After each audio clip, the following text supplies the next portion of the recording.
Alright guys, that's why I'm pitting over here.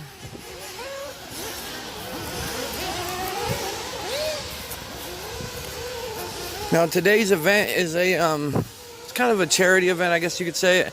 It's kind of for the kids, for the newbies in RC racing, the novices. It was put on by Red Brush RC, which is the track I'm here at. And let's see, hold on.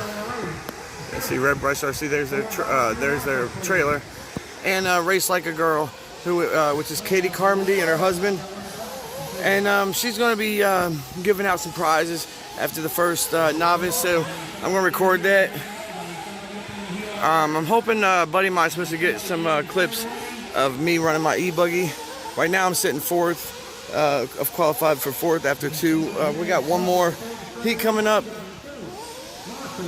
and then we're going to run the mains. So anyway, I'm qualified fourth in Sportsman A-buggy. I also got some footage of Will running his new X-ray buggy. So, all right, guys, I'm gonna get back up here, but I'll be back. Was super close. We're talking 0.4 of a second apart between first and second, but the winner was Braden.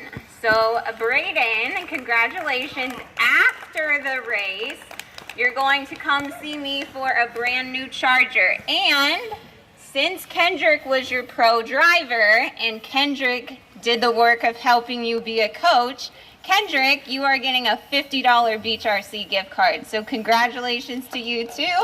Thank you for helping him, Kendrick. And then last but not least, we are going to give away the Nitro Pro Servo. So the Nitro Pro Servo is just going to go to a novice driver at random. We've got 14 numbers in a bag right here, and I've got you numbered off 1 through 14. So Ryan's going to go ahead and pick for the servo.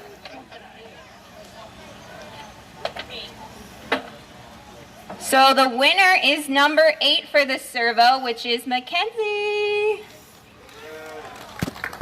So Mackenzie, you are the winner of the Nitro Pro Servo. So in addition to the top 3 and the top qualifier, those 2 novices are going to come see me after the race. And then when all of the novices are done racing, we still got tires left over underneath the table here. So every novice, come and pick a second set of tires on your way out. Okay, we love you guys. Thanks for coming. All right, guys, so I made the A-main. I'm in 7th position in the Sportsman A-main. There's about 30 of us in that class, so we'll see how we do. Ben, go. Brad, go. Jason, go. Chris, go. Trevor, go. And Jack, go. Good.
Hey, what's up, guys? This is Jason with RC Off-Road Racing. I'm here in the pit trailer here at Red Brush RC Raceway with local pro Will McGiver. And he's ran Serpent before. He ran those for a while. He's now currently running an X-Ray. So I got both cars on the table here. We're going to talk about them a little bit. So what are the biggest things you've noticed since switching? The plastics of the X-Ray are much harder than the Serpent for starts. Okay. But that's, the Serpent's designed to flex. It's designed to have enough flex To be play. forgiving a little? Yeah, so the X-Ray doesn't have that. So it makes it a little bit more edgy, I would say, Right. from starts, just because of the harder material. Now, is there anything you do to kind of mitigate that? Well, you can boil the plastic, but we're just trying to car out how it is Right. out of the box. Okay. Another thing, just to kind of touch on some of the different things, is the X-Ray kit is a little bit more expensive than the Serpent kit. Okay. So I would say Serpent really went out of their way to include every option that you would probably need for the car with very minimal to purchase. But the X-Ray, I added the carbon center plate, the carbon chassis stiffener, then I added some different brake discs as well. And I feel like for the money, maybe they should have added those items to the kit. Okay, now, so to give some perspective, you drove Serpent for about, the past year? No, actually 4 years. 4 years, okay, wow. When I got into it, a buddy who told me about you said that you had ran Mugen before that, so I didn't realize you've been running that long. So now, how long have you been running this X-Ray? This will be the second race on the X-Ray right now, and totally subjective, more cars to test. Right now, first perspective out of the box, it's a little bit on the aggressive or edgy side. Maybe not have quite the rear traction as the kit set up from the Serpent, but definitely the quality of parts and the fit and finish, you can see why they want so much for the vehicle.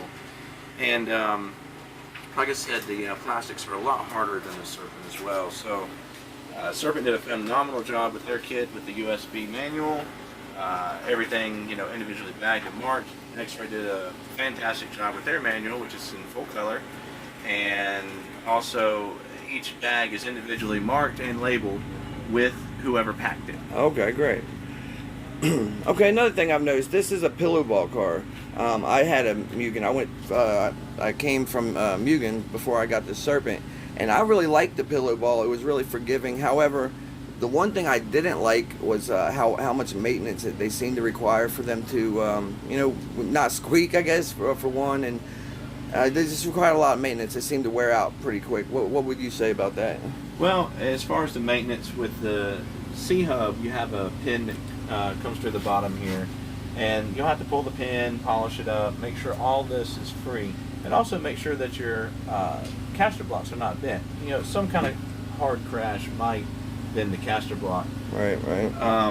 So as far as maintenance, just taking apart all the little bits for the C-hub might be a little bit more of a pain. And then also we have these pillar ball side. Okay, so we have a pillar ball on top, pillar ball on bottom, then a large grub screw with a cap, and it all kind of locks in place. As far as maintenance, I think one's not really more meticulous than the other. Yeah. Okay. I think as far as driving, the characteristics of the two are really apparent, in my opinion. Right. Yeah, I remember when driving my Mugen, it seemed real forgiving on the front end on bad landings where you're not really, set up proper for the landing, and that's what I really liked about it.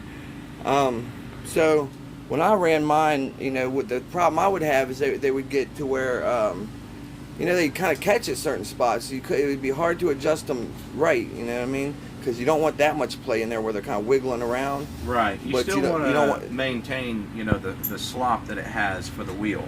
Okay. It's all kind of a feel, Right.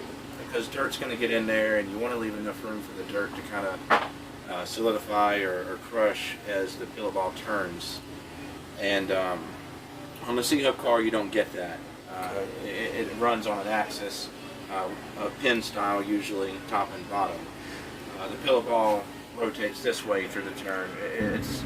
I think that it reaches a certain point initially, and it's smooth, and then it can snatch the car. Yeah. I think that the C-hub style that we have here, as it goes into the turn, I think it kind of locks the car into a four-wheel, almost like in a track.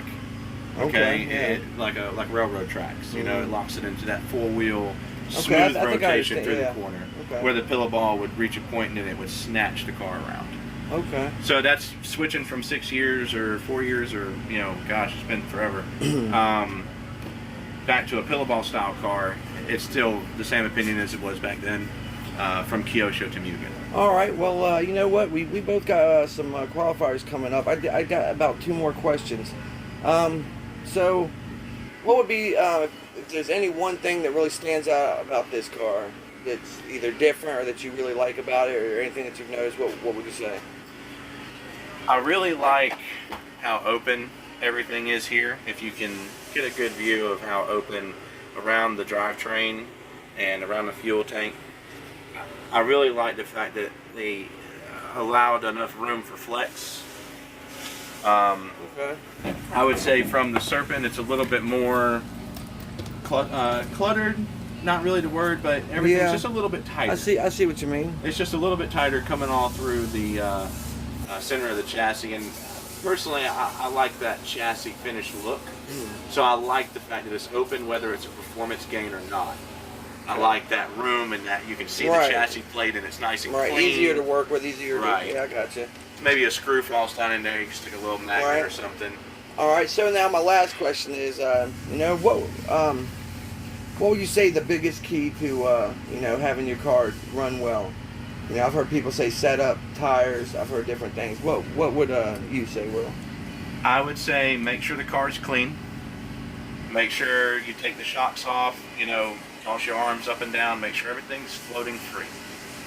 And then, you know, I would say start with that, but the most important thing is definitely having the right tire. Okay. You've got to have the right tire for the right time of day, style of surface, and then the compound is just as important. As far as a budget racer is concerned, I would say pick a brand and just stick with that brand. Right. Yeah. Learn what works within that brand. If you need to go to a softer compound, you're already comfortable with the tread pattern. If you need to go to a harder compound, you're already comfortable with the tread pattern. Right. So you eliminate the guesswork as far as, well, do I run Proline, do I run Concept, do I run AKA? That would be my advice, you know, to anyone that's racing. Make sure your car floats free, make sure all the pins are straight, and do the best maintenance you can. So, I mean, if you don't feel comfortable doing a lot of it, there are plenty of people to help you out. Just ask your local racer at the track. All right, guys. Well, there you go, straight from the pro himself. Hey, Will, I really appreciate you, man. And we'll definitely have another interview. And you know, he's had a lot of races I'm at, so we'll have him back on here in the future. And oh yeah, I got to shout out his Facebook, RC Trophy Chasers. It's an awesome site. He posts a lot of information. He does kit builds on there, a lot of stuff. So look him up. You know, hit him up. You know, if you need some help. All right, guys. Thanks for watching. Don't forget to like, comment, subscribe. We'll see you next time. Later.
Oh, Blake Crow runs a 36 and drops the 4. David Carmody just run his fastest lap of a 30.4.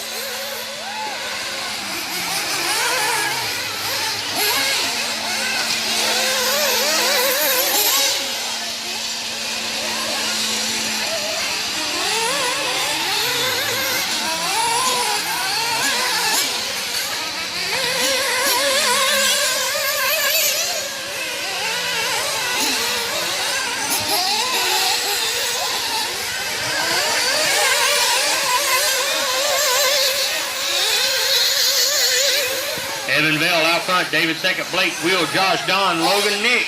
Like I said, man, you run like 2 seconds slower and you drop 4 spots. These guys have definitely got them locked and loaded here for this second round of qualifying. 20 seconds left to go.